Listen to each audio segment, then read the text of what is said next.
Hello students, now with this video we are going to understand writing section का एक part that is format of a letter. Writing section में in the previous video we did was format of writing an article. In this we are going to do writing section से formal letter writing का method और उसके एक format को देखेंगे.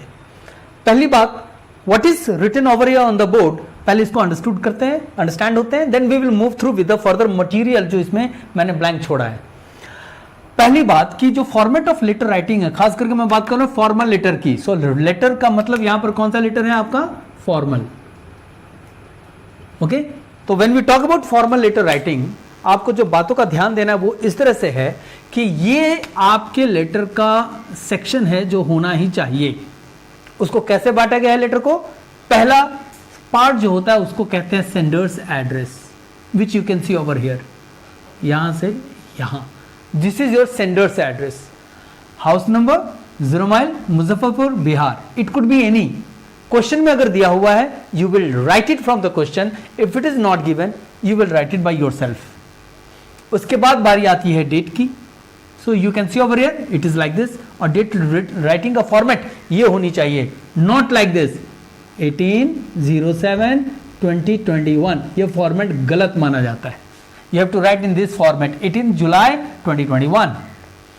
उसके बाद बारी आती है थर्ड सेक्शन की, वो है आपका रिसीवर्स एड्रेस, जिसके नाम आप लेटर लिख रहे हैं. किसके नाम लिख रहे हैं? एडिटर के नाम, यानी कि इसको रिसीवर कहते हैं. This is the part of receiver's address section. The editor, Hindustan times, new Delhi. अब अगर मुजफ्फरपुर लिखे हैं, न्यू दिल्ली लिखे हैं तो गड़बड़ है ना. तो इसीलिए जब आप ऐसे लिखें एड्रेस तो you can make changes. Instead of writing new Delhi you can write Patna. Okay, this is Patna. Done. उसके बाद सब्जेक्ट आ जाता है. सब्जेक्ट कहां से आएगा आपका? ये तो रिसीवर से एड्रेस आपका डन हो गया. Subject comes from the question which is given. जो क्वेश्चन होगा वो वहां से आप निकाल लोगे सब्जेक्ट को. और यहां सब्जेक्ट क्या है? Frequent breakdown of electricity. तो ये अंडरस्टूड है कि क्वेश्चन में इलेक्ट्रिसिटी ब्रेकडाउन से रिलेटेड बात कही गई होगी. सो वहां से आपका सब्जेक्ट ट्रेस आउट हो जाता है और वहां से कट के यहां आप उसको पेस्ट करते हो. उसके बाद बारी आती है सैल्यूटेशन की, यानी कि आप जिसको देंगे, पत्र लिख रहे हैं, ऑब्वियसली सम्मानजनक आदर सूचक शब्द का यूज करेंगे, तो वो है आपका sir. This is our salutation. And then comes the body of the letter. ठीक है, this is the body of the letter. And body यहां से लेकर यहां तक आपका बॉडी ऑफ द लेटर है. This is done. And finally complimentary close. Compliment के साथ थैंकिंग यू, योर सिंसियरली, और नाम लिखकर आप लेटर क्लोज कर देते हो. तो this is what the format of writing a formal letter is. तो ये तो फॉर्मल लेटर में बहुत सारे हैं. ये है लेटर टू द एडिटर, जो आप यहां देख रहे हो, एडिटर को लिखने का. ठीक है, फॉर्मल लेटर में ही एक सेक्शन आप कर रहे हो है letter to the editor. Letter to the editor. Okay students, तो इस पे हम बात कर रहे हैं और उसका फॉर्मेट ऐसा होना चाहिए. अब रह गई बात, ये किस तरह से लिखा है मैंने. आप अगर गौर करें, you will understand, try to understand. तो इट इज कि आपकी कॉपी की मार्जिन है, लाइन है. इस लाइन को टच करता हुआ मैंने सेक्शन बाय सेक्शन एकदम एक ही लाइन मार्जिन को टच करता हुआ फिनिश किया है. तो इस फॉर्मेट को ही आपको फॉलो करना है. एड्रेस कौन सा? सेंडर्स. फिर date, then receiver's address, then subject, then salutation, then body of the letter, this from this, and then finally complimentary close. ठीक है, तो ये तो हो गया आपका फॉर्मेट. फॉर्मेट में ये मैटर्स आपके आने ही चाहिए. अब कुछ लाइन आप देख रहे होंगे बॉडी ऑफ द लेटर में, इस सेक्शन में कुछ लाइन मैंने लिखी है. वो क्या है मैं आपको पढ़ के सुनाता हूं. Through the columns of your esteemed paper I would like to draw the attention of the concerned authorities towards the. ये जो मैंने लाइनिंग यहां लिखी है यहां से यहां तक, ये इसलिए मैंने लिखा है कि students make it a habit कि लैंग्वेज जो हो आपका लेटर टू एडिटर का यही अंदाज होना चाहिए. आप शुरुआत जब करेंगे लेटर का, यू शुड बिगिन, बल्कि हैव टू एंड मस्ट नहीं कहूंगा, लैंग्वेज अलग अलग चेंज कर सकते हैं, but this language sounds very प्रभावकारी, इंपैक्टफुल. इसीलिए आप जब यूज करें लिखने को लेटर टू एडिटर को, तो it should be like this, begin like this, कि through the columns of your esteemed papers, ठीक है, paper, I would like to draw the attention of the concern authorities towards the what, towards the के बाद आ जाएगा ये section जो आपका subject में है, okay, this part, towards the this, okay children. तो ये आपका आ जाएगा द के बाद, तो द में क्या डालोगे, towards the frequent breakdown of electricity, full stop, और उसके बाद फिर आप बिगिन कर दोगे अपनी परेशानी को बताते हुए। क्यों? इसीलिए कि आपने खुद फिजिकली जाकर कंप्लेंट किया, अथॉरिटी ने कुछ नहीं सुनवाई की, आश्वासन दे देते हैं लेकिन फुलफिल नहीं करते, तो अब आपने उसको एडवर्टाइज कर दिया through the paper Hindustan times.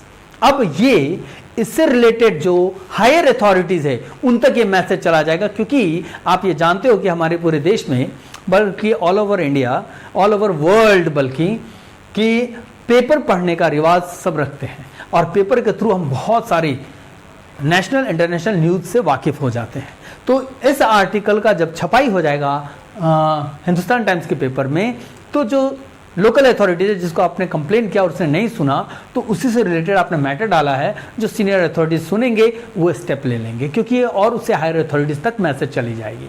तो इसमें आपको करना क्या क्या है, लिखना क्या क्या है मैटर, तो वो अंडरस्टैंड करने की जरूरत है।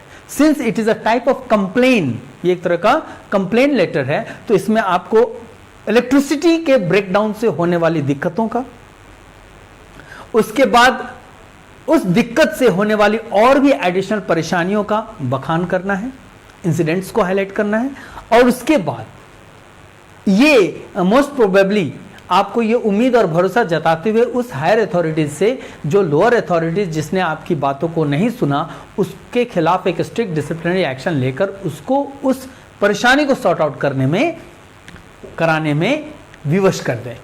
ओके, तो ये आपका टेक्निक ऑफ राइटिंग होता है और इसमें ये मैटर आते हैं। तो आइए थोड़ा सा उस पर बात करते हैं कि इसमें लिखना क्या है। तो लिखने की शुरुआत मैंने आपको पहले भी कह दिया है, it should begin like this, कि through the columns of your esteemed paper I would like to draw the attention of the concerned authorities towards the frequent breakdown of electricity. जैसे आपने बात लिखी उसके बाद आप ऐड करोगे कि it is seen that in our locality because of frequent breakdown of electricity it becomes dark after evening, और फ्रिक्वेंटली ब्रेकडाउन होते हैं तो बर्गलर्स, थीव्स को अपॉर्चुनिटी मिल जाता है कई थेफ्ट की घटनाओं को करने के लिए उस लोकेलिटी में। उसके बाद आप लिखोगे चूंकि लाइट चली गई, इलेक्ट्रिसिटी अक्सर कटती है, तो स्टूडेंट्स के लिए भी बहुत ट्रबल और स्ट्रगल हो जाता है फॉर स्टडीज, है ना। फिर उसके बाद आप ये लिखोगे कि चूंकि गली मोहल्ले में आना जाना होता है लोगों का, बहुत सारे लोग ऑफिशियल स्टाफ्स वगैरह, ऑफिशियल लोग सब लौटते हैं उस समय में, और लाइट नहीं रहती है, तो कई बार स्नैचिंग का भी घटनाएं आपके उस गली में, उस लोकेलिटी में होती है। तो एक इलेक्ट्रिसिटी ब्रेकडाउन से कितनी परेशानियां हो गई, लोगों का नुकसान हो गया, लोगों को बर्गलर्स, चोर्स का परेशानी झेलना पड़ा, स्टूडेंट्स का मतलब स्टडीज कंटिन्यू करने में डिस्टर्बेंस हो गया, और गर्मी के मौसम में तो और ट्रबल होती है।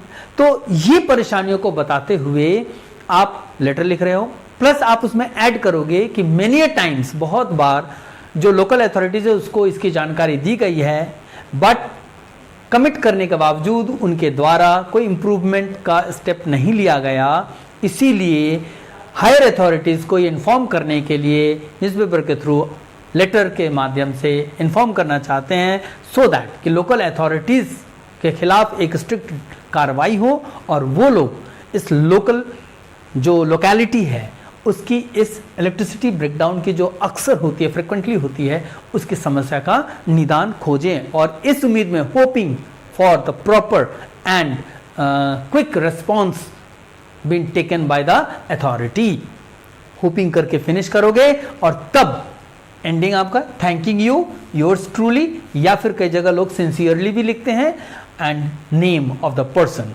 Name may be given in the question, अगर दिया है तो take the name from there and paste it over here. तो इस तरह से आपका ये फॉर्मेट ऑफ लेटर राइटिंग, वो भी कौन सा, फॉर्मल लेटर, उसमें भी एक पार्ट वो है लेटर टू द एडिटर।